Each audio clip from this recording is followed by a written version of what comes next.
Welcome back to the Seaboard Central, everyone, in the April 2025 layout update. And there's a lot that I've managed to accomplish over the past month.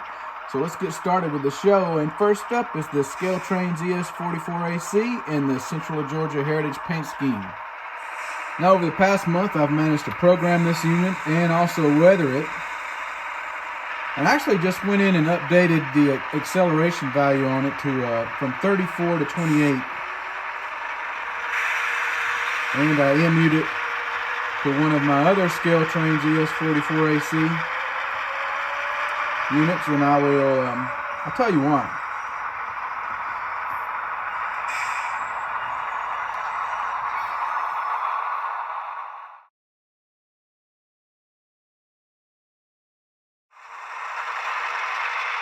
Now, if you've been keeping up with the Seaboard Central Facebook page, you'll see where I've actually had a set of power that was SD40-2 and an ES44AC together in a consist.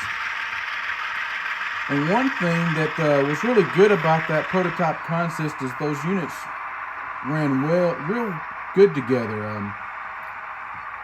Unlike a -9 or an SD70 Ace, the ES44AC actually loads faster, more like an SD40-2. So to simulate that effect that shows the similarity between the ES44AC and an SD40-2, I changed the acceleration value to be the same as what I do have on all my Jeeps and my SD40s.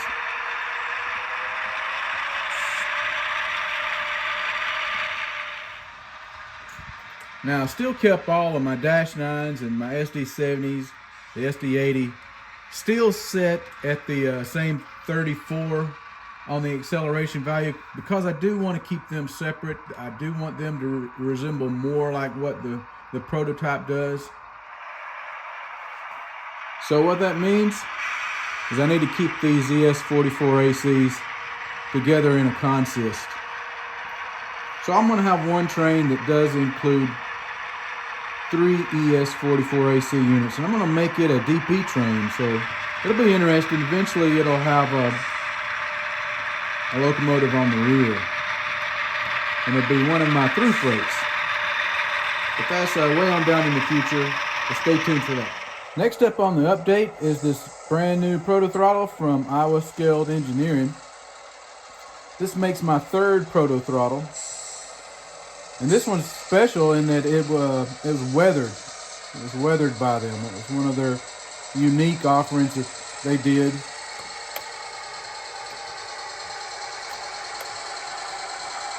I made a video on how I set this one up and programmed it. If you haven't seen that, you can check it out. Also, I did a video on how to operate it. The key to the ProtoThrottle is to have really good decoder settings in your locomotives. Have them programmed correctly. And I've got a couple of programming videos on the channel that show how I program my locomotives. One of the things I do is I max out the deceleration value, so you can see how those engines are just coasting. This way I can utilize the brake feature on the ProtoThrottle just like I do in real life. You can really make some smooth couplings.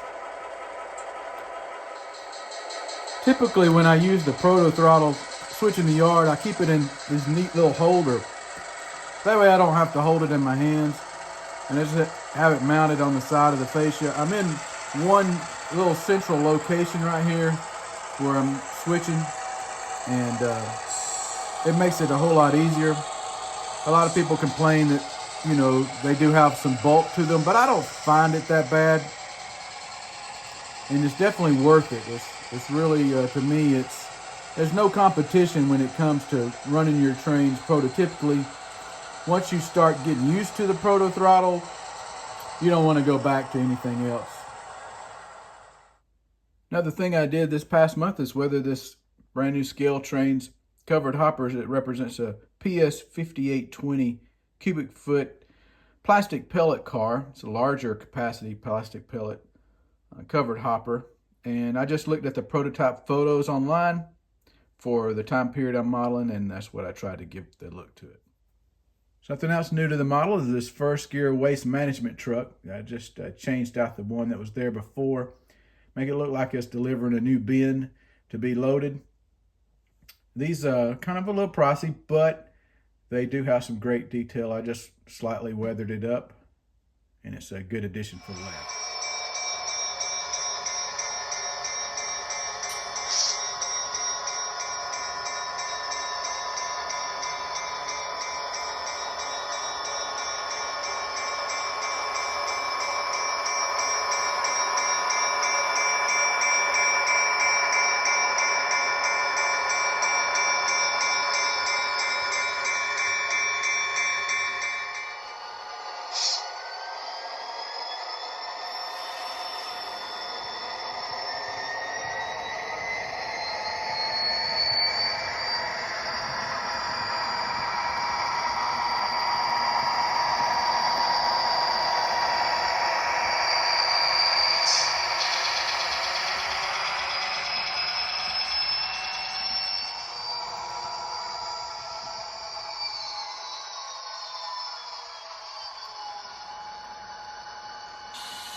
Oh yeah, your eyes aren't deceiving you folks.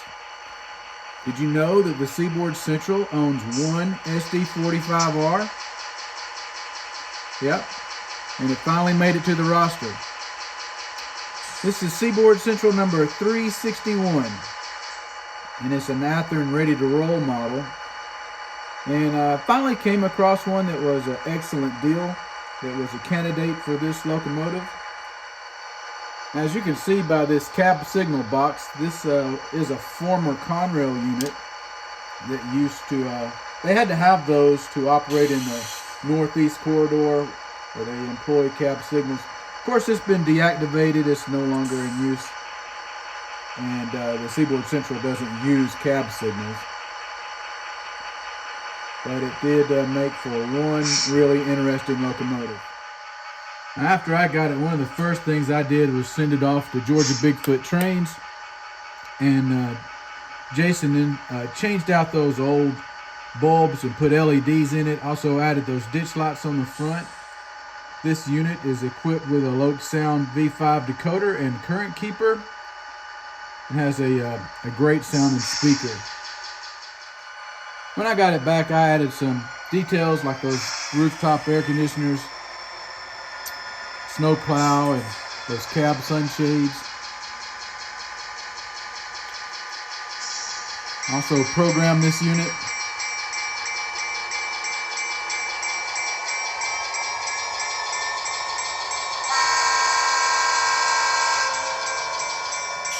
Got a nice Leslie 3-chime on it.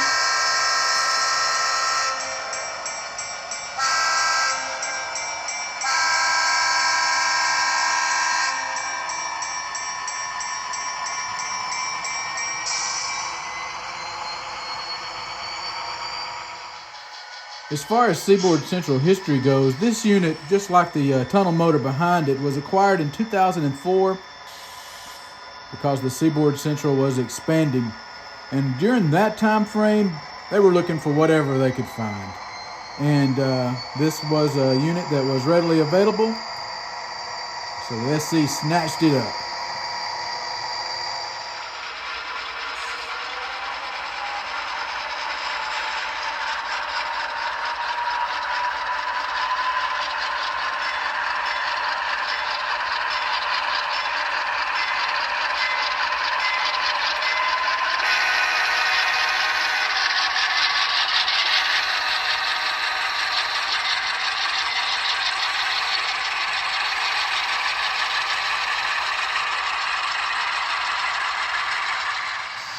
Next up on the update is one more Atlas B40-8 that was added to the roster. I want you to listen to these three as they go by.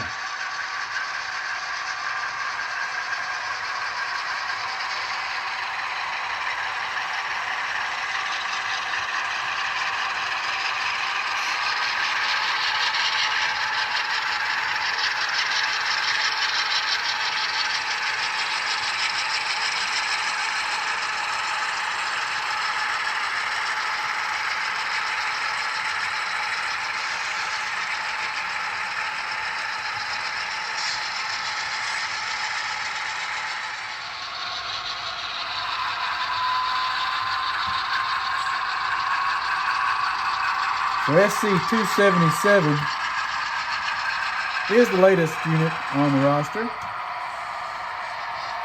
You can see it's in a slightly different paint scheme than the other two. This actually represents the newest paint scheme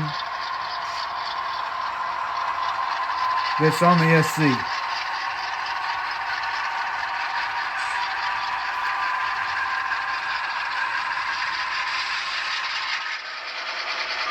So this is an Atlas unit.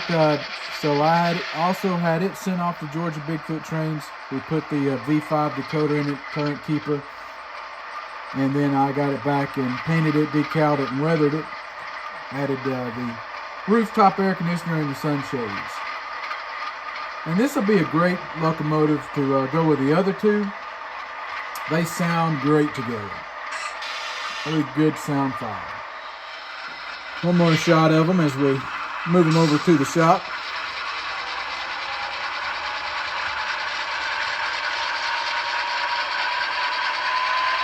These are the highest horsepower locomotives on the Seaboard Central roster at 4,000 horsepower.